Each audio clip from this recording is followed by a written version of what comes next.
Okay, right. It's almost 1:15, so I'm probably going to make a start now. What you need to do is you need to load up Maya. Because again, this is going to be using Maya as mostly the demonstration kind of tool for this. And also there's another few files. Maybe you've already downloaded them. If you go to Blackboard and you go to File, I think it's called File Exchange, there are three files. Two of them are Maya files, so kitbash piece is a Maya file, unlit room is a Maya file, and these IES lights, that's a little zip file, so you need to unzip those and remember where you put them. So I'll give you a few minutes to load up Maya and unzip all that kind of stuff.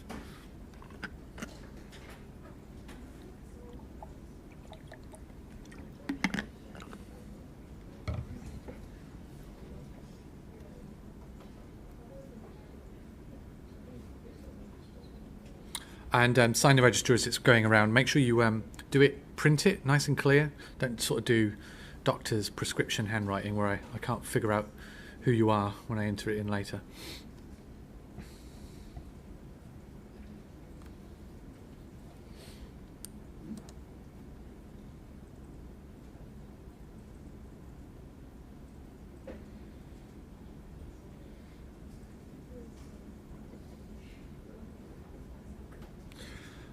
Right, so in the first two sessions, apologies about the very first session because a bunch of people couldn't do anything at all really other than watch because of the crap state of that room that we were in. I've uploaded Tuesday's session that was a lot more chilled out and fun onto YouTube, and I've put a link on both the Facebook groups for CGI and concept art. I'm not part of the games design kind of group, so I can't really put a link on there. If you do want to watch it again, then let me know and I'll personally send you out the link. If you search my name, if you search for Anthony Martin on YouTube, I think I'm the first person that comes up with that name. Yeah, I am. So if you just search for my name on YouTube, you can find me, and the most recent video is up there. So got that feature length, 2 hours and 7 minutes. Right, so what are we going to do today? Well, what did we do last time? In the first basic lighting kind of workshop, we looked at sort of broadly two types of light, direct and local light. We spent quite a bit of time breaking down the different characteristics of a shaded lit scene. And then we kind of went non-techie and really quite pure artistic kind of lighting kind of style, where we used the basic 3-point lighting setup to light a character that looked sort of aesthetically pleasing light anyway. I mean, the character itself was just a sort of grey figure. And then probably even more importantly, the thing that I really want to hammer home is that we practiced our kind of 3-point lighting, and it became sometimes more than 3-point lighting, it became 4-point lighting or 5, by taking an existing still from a movie, or it could be from a TV show as well, because TV shows tend to look just as good as movies these days. We took a shot from a movie and we kind of tried to reverse engineer where we thought the lights were and then recreate that ourselves in Maya. Now you could do exactly the same if you were painting it, and you could do the same in a games engine as well. But it's the act of practicing that's the important thing, because it's like doing a master's study. If you're a painter and you're doing a study, you want to get better at painting, you will tend to do a master's study of an existing piece of artwork where you will literally copy it, and you will learn as you copy it what made it work. And it's exactly the same thing with lighting. You'll begin, after a while, if you do enough of these little lighting studies, you'll begin to know why a certain shot looks good in the way that it's lit. And you'll know not to overlight stuff, because that was another thing I insisted upon, and that was to not overlight your scenes, specifically your scenes, but to be honest, characters as well. This is where you just put either too many lights in that are all too bright, or well, that's basically kind of it. It's that kind of fear. I think overlighting is like a fear thing, is you're too scared to let things go into shadow. Or you're too scared to let details get lost in haze or fog if you're doing an environment or something like that. You've got to get over that, because being scared and overlighting stuff is what makes your stuff look not as good. if not terrible. Being brave and allowing stuff to fall into shadow or haze or have less detail is what makes your stuff look great. But what we're going to do today is it's going to be broadly broken down into two halves. The first half, we're going to look at this thing called architectural visualization, which I briefly mentioned last time, and that was actually in relevance to the fact that ArchViz, as it's sometimes shortened to, does tend to be kind of overlit. But that's because it's a pure piece of marketing imagery for architecture, where everything has to look so clean, there has to be no shadows or anything like that. So why are we going to look at ArchViz? Well, if you're CGI and VFX, ArchViz is definitely a potential job you could move into, because all the skills you learn as being a CGI whiz you can use to become an ArchViz whiz. That kind of sounds a bit like a RPG kind of class, doesn't it, an ArchViz? But the techniques as well, even if you're a concept artist and you've got no intention of ever doing anything ArchViz related, the techniques we use to do ArchViz, you can totally manipulate to create more dramatic kind of narrative style imagery. It's more of a kind of workflow rather than anything else. It's what I want to show you is the nitty-gritty workflow of it. It's not too, even though this is called advanced, it's not really any different or any more difficult, I should say. It's just a little bit more, slightly more techie, I suppose, than three-point lighting. The second half is going to be a look at something that almost veers away from lighting. Lighting is a strong part of it, but you could maybe argue that it almost wasn't lighting, but I think it's the lighting that makes it. We're going to look at a little bit at kit bashing, and we're going to look at specifically how lights in kit bashing can give you a good sense of scale and make things look really big, huge sense of scale, like massive cityscapes, that kind of stuff, or enormous spaceships. And this is actually a case where overlighting again is almost good, almost what you want, but this is not overlighting in terms of everything being too bright.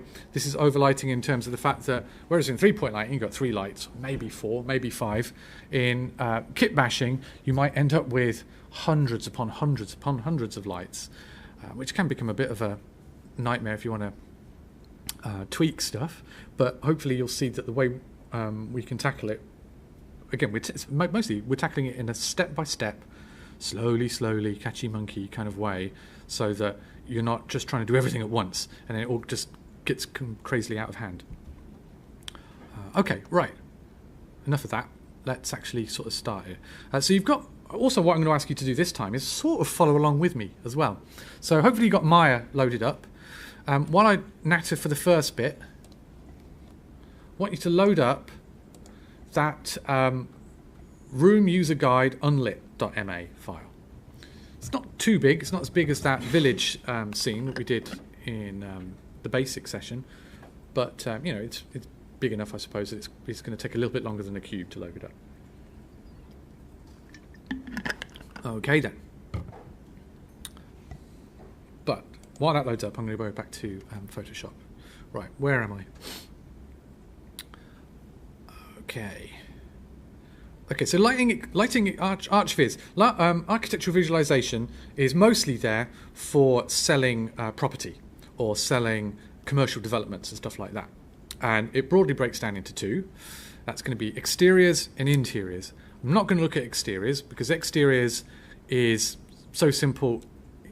If it's a daytime exterior, I should add that as a caveat. If it's a daytime exterior, an ArchViz lighting setup is going to be extremely simple and straightforward. It's probably just going to be a sun and sky system, and that's it almost. Let me just show you an example of a typical ArchViz exterior, and just also you'll see how they don't particularly look pretty. They look, and also they have some sometimes questionable photoshopping kind of going on. But you notice in architectural visualization, I've worked for a firm that did some architectural visualization in the past, and as artists working there, you do get a bit frustrated because you do want to put some kind of character on these white rendered walls and stuff, or on the grass, and architects don't like that. No, it's got to look unnaturally, eerily clean and crisp. But lighting-wise, maybe you can tell, that is just a sunlight and a skylight, and that's it. Nothing else extra. They didn't even have to model the cars. These are just photos of cars, and obviously photos of people. Not too well photoshopped in there. But if you look at architectural visualization exteriors, you'll see they range in quality, but they generally are very simple in terms of lighting setup. This one's even more basic. Looks like it's 20 years old, that does. But then sometimes they look really, really good. That looks quite nice. I quite like that. But again, the lighting's super simple. What sells it here is just really, really nice materials. But the lighting for ArchViz exteriors tends to just be a sunlight and a skylight, often as not all in the same thing, using this idea that you've seen before, the sun-sky system. So we're going to look at interiors because that's where you actually have to do some work, so to speak. Right, how are we going to do it? Well, I'm going to scribble some of this to show you. Right, we've got an interior we're going to light. So what we're going to do, we're going to create a dome light.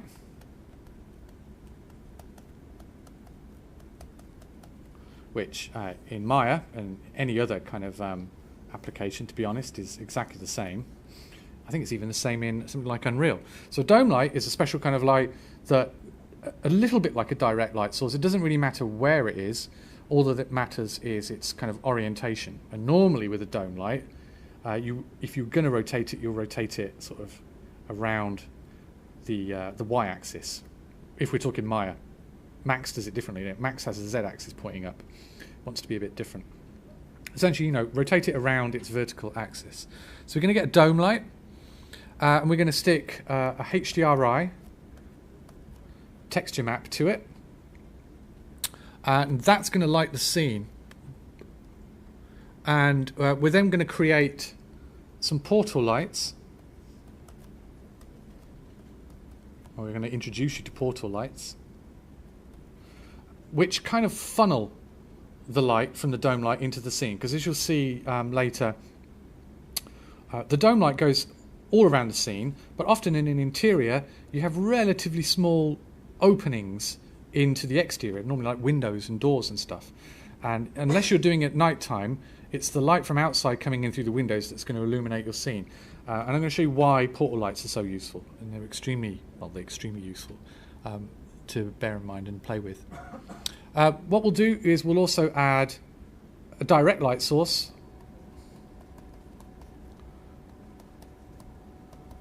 And the direct light source will be like our sun. Very much like we did with the exterior shot of the village. We'll have a direct light source, just so that we have a little bit more control over the direction and the quality of the light, rather than letting the HDRI sort of texture map light source doing the whole job for us.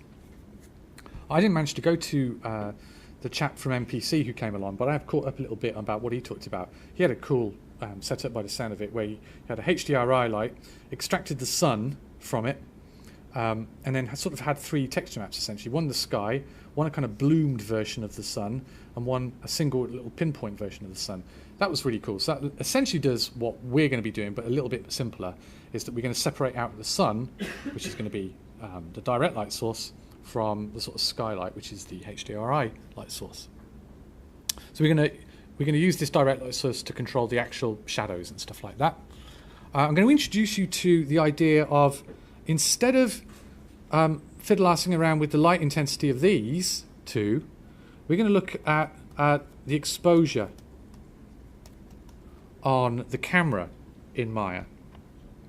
And I'm going to explain why I personally like to use exposure. If I'm going for a naturalistic kind of look, something that I think is going to look, or I want it to look a bit like a filmed kind of image, and why I use exposure to kind of do that.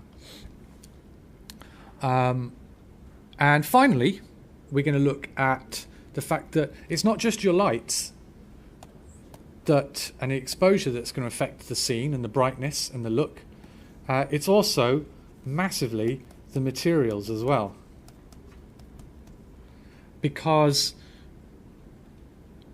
renderers like Arnold or V-Ray or Mantra or UE4 or Unity, Everything is now working in what we call a PBR kind of way of working, a physical-based renderer kind of way, which really just means that it really accurately mimics the way light and materials interact with each other. And materials, I think often when we talk about lighting, get forgotten, and we'll see exactly why it's so important that materials make a huge difference on how bright your scene is. You can leave all the rest of this stuff the same, but just by changing some of the material qualities and properties, you can change the entire perceived lighting of the scene. Okay, right. So that's what we're kind of going to look at in terms of the architectural visualization stuff. All right, so I'm going to go to Maya. Hopefully your scene's loaded up. And what I want you to do first is, it's called unlit for an obvious reason, but I just want to explain actually what's going on in this scene. So at the moment, there are only two materials in the entire scene. There's material for all the stuff like the walls, the books, the furniture. There is one extra material for, you can't see it really in here, but it's there obviously, and it's the glass. There is some glass behind each one of these little planes of glass, right? Now this has got a glass material in it. This is actually a little something to bear in mind. CGI VFX people will do a whole module on visualization in their third year. But remember this, and you'll have a head start when you come to your first year. So it's got a glass shader or a glass material applied to it, but most importantly, it has some. It has an attribute, or it has some stuff ticked off. It's got cast shadows ticked off in the Arnold property settings.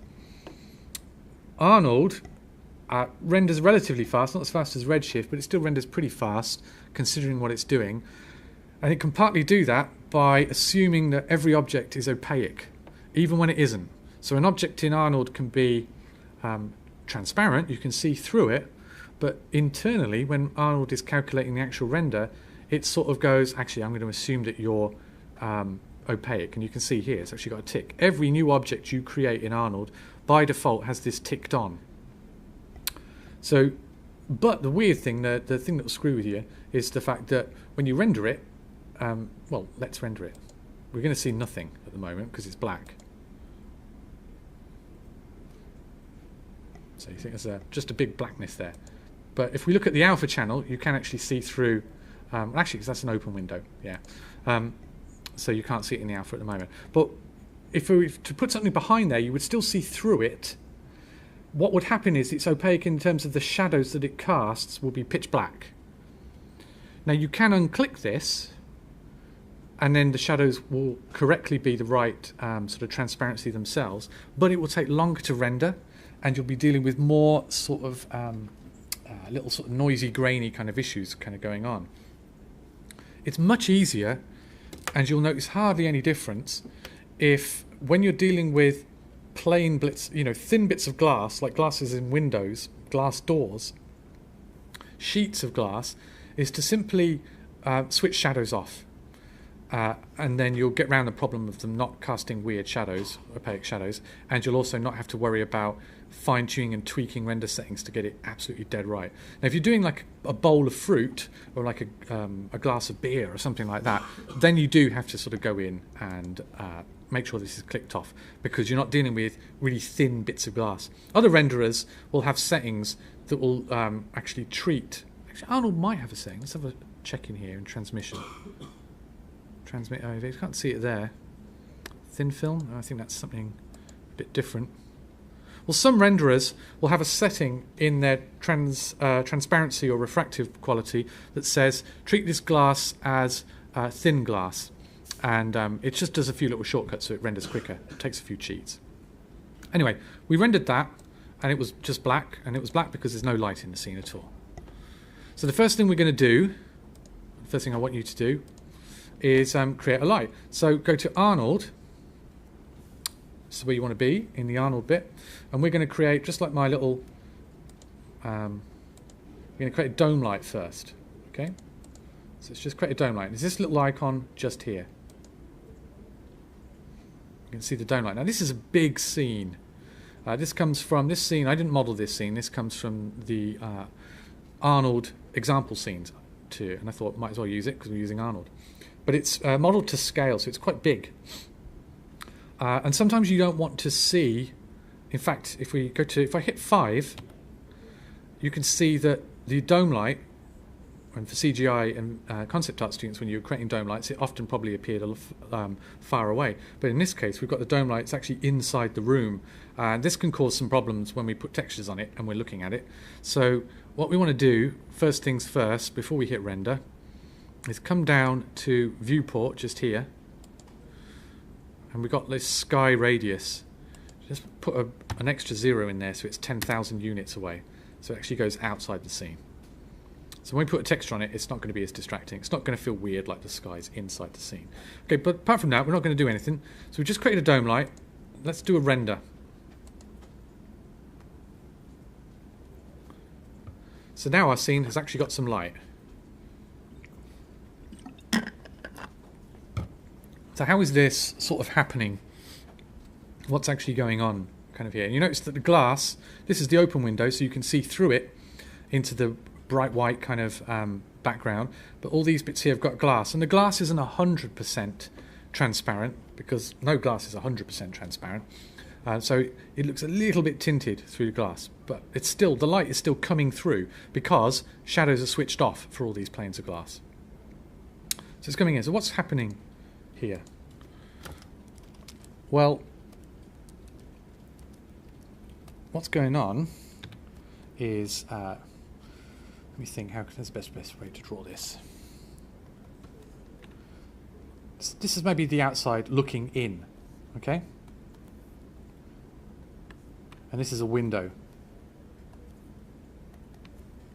And then all around the entire scene is this humongous sphere that, even though in the viewport you can make it look like it's nearer or further away, Arnold and Maya don't care. They treat it as if it was infinitely far away.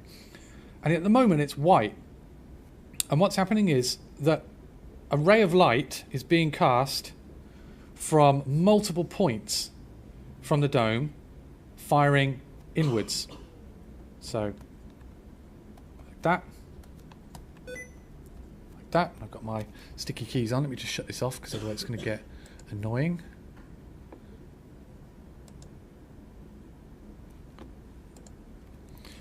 So rays of light are being cast from the inside of the dome, or the outside of the dome, inwards.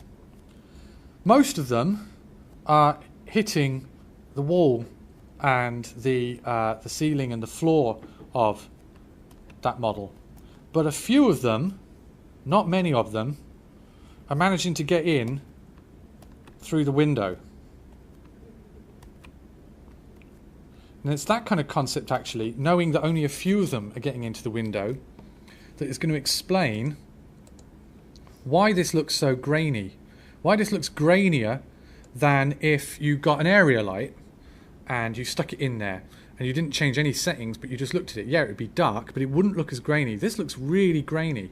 If you zoom in, it's like film grain's been put all over it. It's got the same sample settings as an area light that you would have brought in. But whereas with an area light, that sample setting gets shared or gets distributed over, you know, a fairly small area, like that. You've got the same sample settings on the dome that gets shared all around it. So you've got not many rays of light coming in. The more samples that you put in here, the less grainy this is going to be. But obviously, the longer it's going to take to render. That's what's happening with a Skydome when you're lighting something like this. So it looks realistic, so to speak, but it looks very, very grainy. And this is what portal lights are for, that we're going to use in a bit. So everything at the moment is lit with just this colour. So if I put like another colour in, you're going to get yellow or red or whatever colour you like. But it's an even colour getting cast by that dome light. So it doesn't look particularly realistic. It kind of looks like you'd imagine, looks like from the Matrix. Looks like Morpheus's kind of training program for Neo or something like that. So it'd be good for like surreal dream sequences or odd, non-realistic kind of sequences. But obviously it doesn't look very natural or real. So how do we get it looking like it's more realistic and photo kind of real in that kind of way? What we do is we use a nice HDRI image. And so instead of using a color, we have a texture map mapped to that Skydome that then casts different color depending on where the texture is on the Skydome. Now, VFX CGI students this year have learnt to make their own HDRI texture map, and they've discovered that it's, well, if you do it using a digital SLR and a special kind of tripod called, or a special kind of tripod attachment called a nodal ninja, then they've found out, and a fisheye lens, that it's a tricky, time-consuming kind of job to do. You can get cameras now that will do it all for you if you're willing to cough up a few £100 to do it. Or you can just grab a pre-made one. So let's go to this website called HDRI Haven.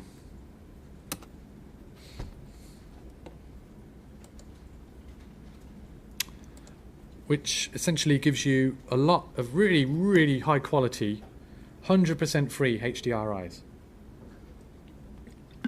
This guy deserves to be knighted, because he also does textures as well, although he's mostly all about this. So if we go to the HDRI little tab here, and he puts them all nicely into different categories, we're going to find a nice HDRI to light our kind of scene. What kind of HDRI do we want to choose to light our scene? Well, it doesn't make any sense to use an indoor one, or a studio. That would be a similar kind of thing. So we don't want to choose an indoor or a studio HDRI unless we were going for something very, very, very, very specific. Maybe if you were doing a sequence where this was like a doll's house and the camera was inside the doll's house, then yeah, you could, you'd put maybe an interior outside. But most of the time when we're doing this kind of thing, we want an exterior. So let's choose one. It can almost be anyone. I want to choose something fairly neutral to begin with. So I'm going to go to skies, and I'm just going to choose something. I don't want to fuss around too much. I'm going to choose this one, noon grass. So I'm going to click this, and you can see what a HDRI image is for concept students who don't particularly know. It's a 360-degree image of the environment. You can see how it's all sort of streaky at the bottom, and you see how that sun is all stretched out? That's because at the poles of a sphere, when you unwrap a sphere, you get lots of distortion. But then when this gets mapped back onto a sphere, that distortion kind of goes away. But it's a whole 360-degree, up and down. But it's more than just that. Whereas you can do that with your phone these days, an HDRI image also captures a massive range of intensity in terms of brightness. Most of the time, an image map or a picture has pixel values between 0 and 255. An HDRI pixel value can be anything between almost like minus infinity to positive infinity, and also in decimal points as well, which means that it's way more accurate and realistic and natural when it comes to lighting. But of course, they're also fairly big files. So I'm just going to download the 2K one. I don't think you need anything higher than the 2K for today's session. So it's going to save it just here. It shouldn't take too long on the uni setup. So I'm going to show in folder, and I'm going to be a good boy, and I'm going to copy it, or I'm going to cut it, Control X. I'm going to put it in Documents, Maya, Projects, Default, and Source Images. This is where, in Maya, where it expects textures to go. I'll just leave that up on screen. I mean, concept art students and VFX CGI students, they should know this. So that's where I'm going to put it. So I'm going to go back to here. So I'm going to load this HDRI image, and I want you to do the same, into the colour part of this Skydome. So make sure you've got your Skydome selected. This little icon here. And there's a little checkerboard next to colour. I'm going to click that. and this is going to pop up. What you want is the file. The little tiny thumbnail of a little sort of miniature landscape just here, file. Instantly the white part of your Skydome is going to disappear, and you've got this image name bit here, so you want to go to the little folder icon on image name.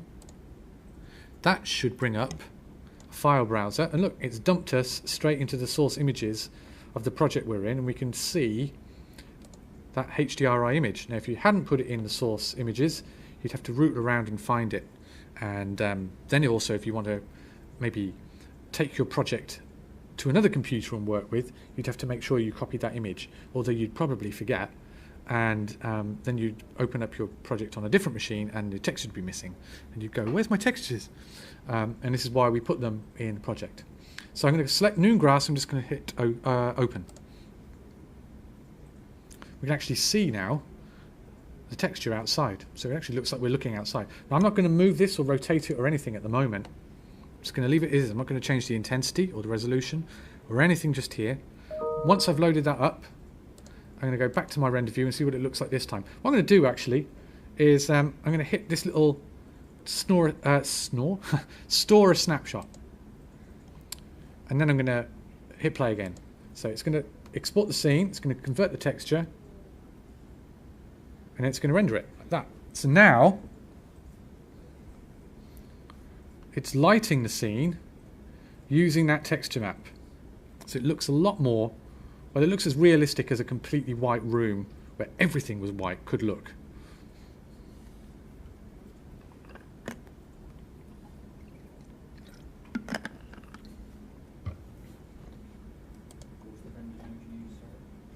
Okay, yeah, don't worry, I'll go back.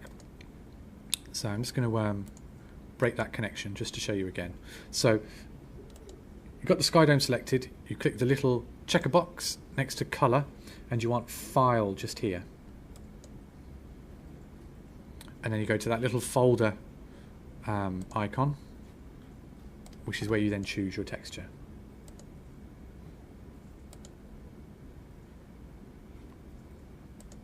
And then make sure you go to, when you want to check it, go to Arnold. You might, because obviously Arnold and Redshift are right next to each other. Redshift is a great renderer, but just for the fact that Arnold comes with, Maya comes with Arnold, that's why we're using Arnold. So hit play, and that's what it looks like now. So it looks a lot more naturalistic. It still doesn't look particularly real, but that's mostly because of the fact that our textures, well, we haven't got any textures on any of the geometry. It's all this sort of same. It's exactly the same white material. Still grainy though, that's something to bear in mind.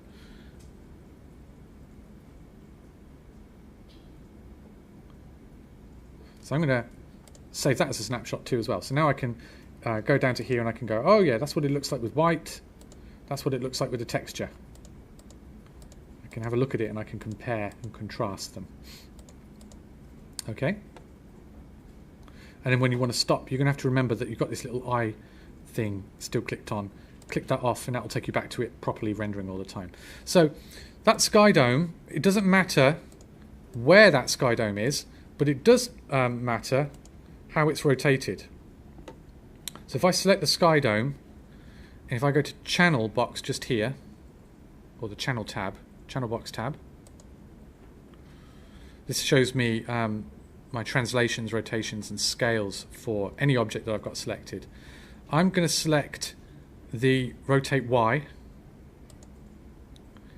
and then in the viewport I'm going to hold down the middle mouse button and I'm going to move it back and forth, and you can see that it's changing the Y rotation. So I'm going to move it, I'm going to rotate it around to there, so it's about 90 degrees. I'm going to do another render. I might need to minimize and bring it back. So if I do another render, the lighting will look a little bit different.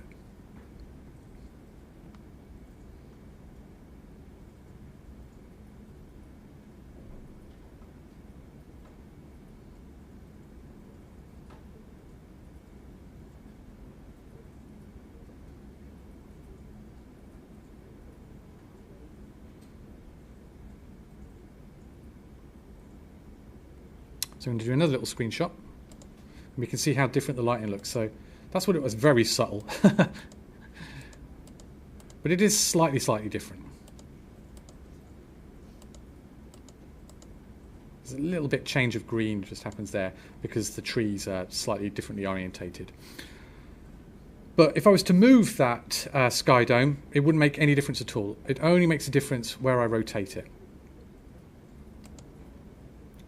So I'm going to click that off. Right. Let's move. Actually, what we're going to do now, before we use another HDRI map, I want to actually skip ahead and show you the difference that portal lights make. So it was very grainy.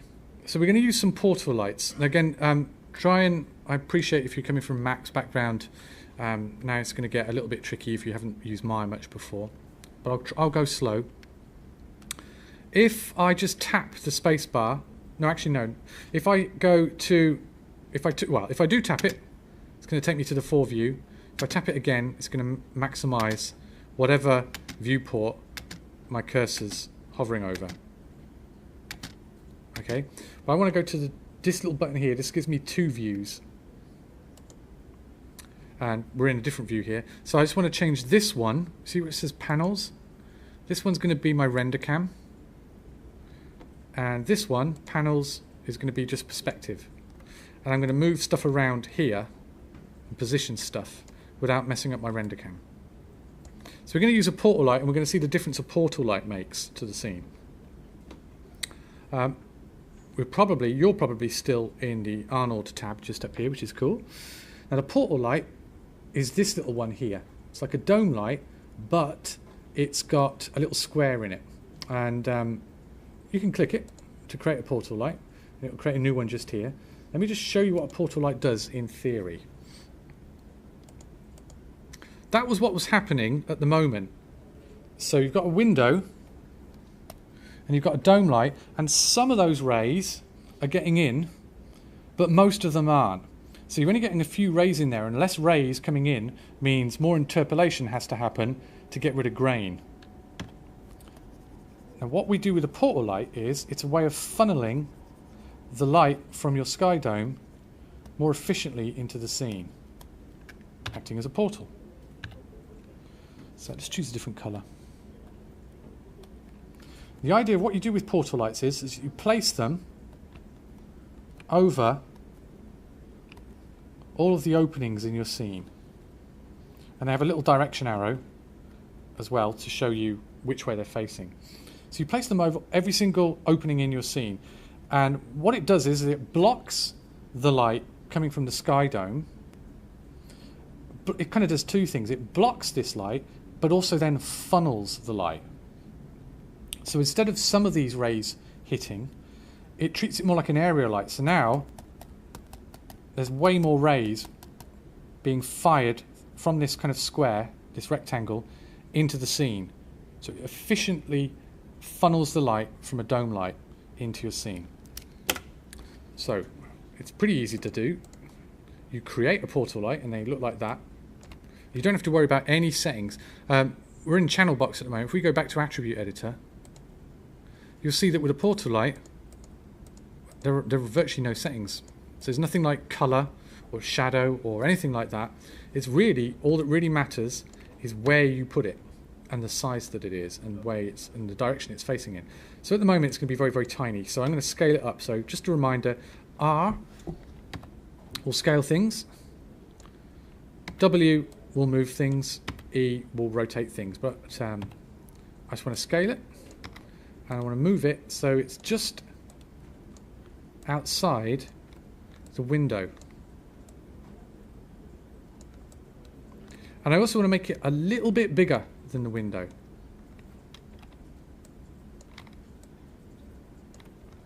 But also notice that at the moment, it's not an arrow, it's a line. It's pointing in the other direction, so I'm going to have to rotate it around. So E. Now if you hold J while rotating, it'll snap it like that.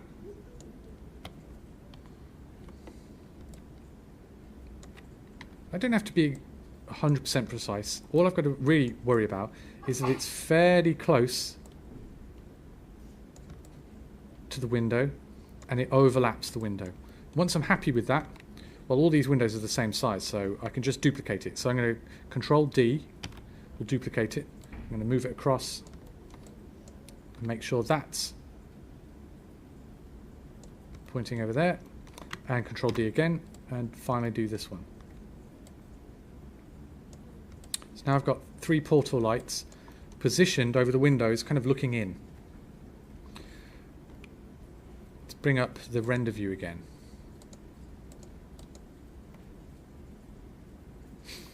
I want you to notice, the good thing about this is it tells you how long it takes to render. So 22 seconds that last frame took to render. And I want you to really look at the grain in the image. I've added 3 lights, so I've actually added 3 lights. Let's see how long it takes to render and what it looks like now.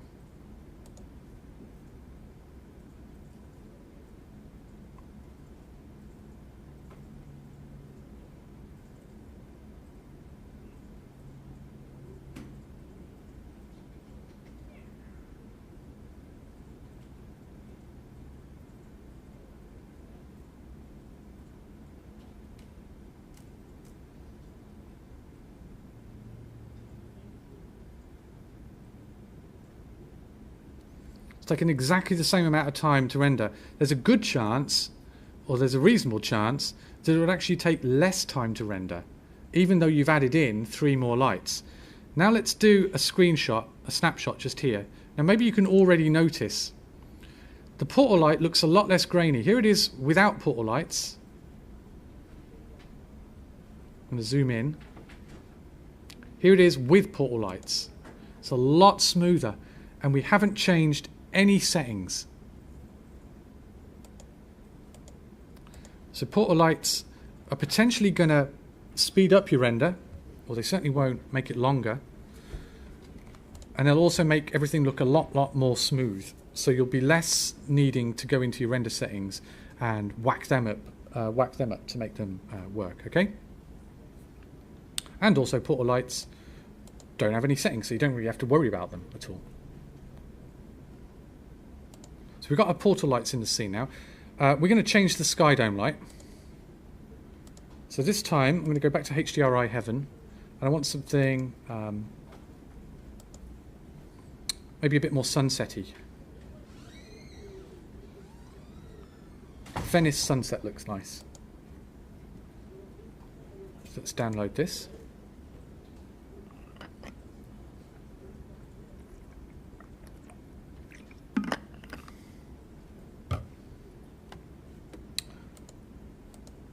Again, I'm going to copy it over, Control X, to my documents, Maya, projects, default, source images. And then I'm going to set my Skydome, and I'm just going to go into the color again and just change it. So it was noon grass,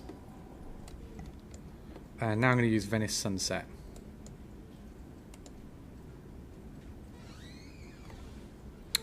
And what I might do as well is I'll rotate the HDR around so that we're going to get some nice lighting kind of going on. Let's see what that looks like.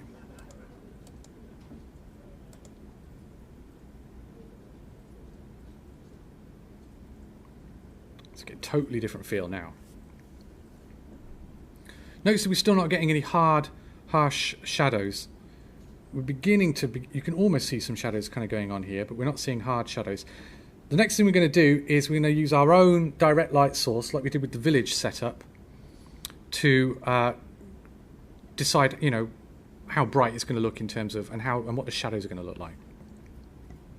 So I'm going to do that. So this time I'm going to go to rendering, so away from Arnold to the rendering one, and I'm going to go to the direct light source. I'm going to move it so I can sort of see it in the viewport here. Doesn't really matter, remember, where it is. It only matters what direction it's pointing in. Let's see what happens if I use lights on and put shadows on. So I'm going to rotate it around until I get something like that. And I might want to change it every now and again from object to world. Like this. And remember again, I'm just going to remind you anyway, if I want it, at the moment these shadows are going to be infinitely crisp and kind of sharp. If I want them to be a bit softer and more appealing, I've got to change the angle here and give this actually a positive number. This might need to be a fairly high number because it's such a big scene. And let's do a render.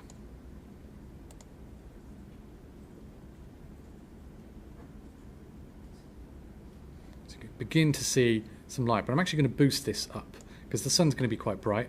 So in exposure of that light, I'm going to do it in exposure. I'm going to do it in the Arnold setting, not this setting, just because I prefer thinking as if it were a camera instead. So let's try 5.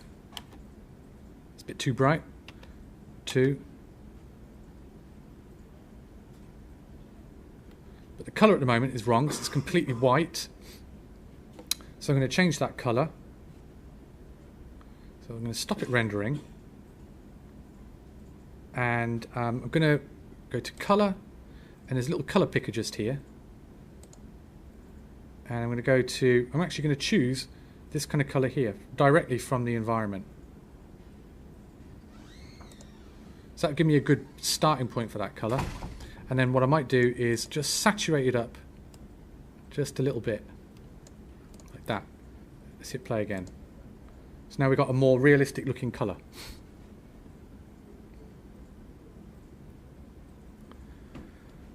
Okay, so we've got a dome light, we've got some portal lights to make it more efficient so it's less grainy, and then we've got our own direct light source so we can decide exactly where the shadows are going to fall in through the windows. And it's beginning to look, I don't know, it's beginning to look a little bit appealing. It's looking all nice and balanced as well. Now I want to talk about exposure before we go for a quick break.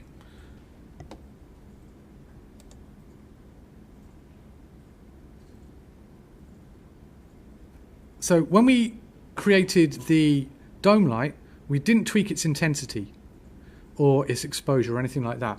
We did tweak the direct light a little bit, but not much. I just want to get a relationship going on in terms of this is bright, this is darker.